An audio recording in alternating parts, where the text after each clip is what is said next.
আসসালামু আলাইকুম ইমাম সাহেব। ইদানিং একটা বিষয় আমাকে খুব ভাবাচ্ছে। অনেকে মনে করেন শুধু আধুনিক শিক্ষা অথবা শুধু ধর্মীয় শিক্ষা অর্জন করলেই জীবন সফল। আসলে কি এই দুইয়ের মাঝে কোনো সমন্বয় থাকা প্রয়োজন? ওয়ালাইকুম আসসালাম আব্দুল্লাহ। এটি একটি অত্যন্ত গুরুত্বপূর্ণ প্রশ্ন। ইসলাম জ্ঞানার্জনকে ফরজ করেছে। রাসূলুল্লাহ সাল্লাল্লাহু আলাইহি ওয়াসাল্লাম বলেছেন, প্রত্যেক মুসলমানের জন্য জ্ঞান অন্বেষণ করা ফরজ। সুনানে ইবনে মাজা। এখানে জ্ঞান বলতে শুধু আখিরাত নয়, বরং জীবন পরিচালনার জন্য প্রয়োজনীয় সব উপকারী জ্ঞানকেই বোঝানো হয়েছে। তাহলে আপনি বলতে চাচ্ছেন যে একজন ডাক্তার বা ইঞ্জিনিয়ার যদি সঠিক দ্বীনি জ্ঞান না রাখেন, তবে তার কর্মক্ষেত্রে ঘাটতি থেকে যেতে পারে? অবশ্যই।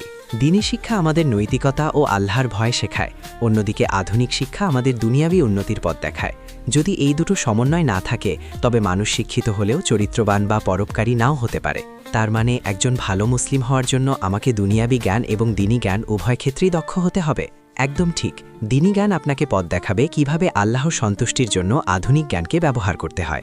এতে দুনিয়া এবং আখিরাত দুই জায়গাতেই কল্যাণ লাভ হবে। আল্লাহ আমাদের সবাইকে দ্বীনি ও আধুনিক শিক্ষার সঠিক সমন্বয় করার তৌফিক দান করুন। আমিন। আপনারা যারা এই ভিডিওটি দেখছেন, যদি ভালো লাগে তবে অবশ্যই লাইক দিবেন, সাবস্ক্রাইব করবেন এবং সবার সাথে শেয়ার করবেন।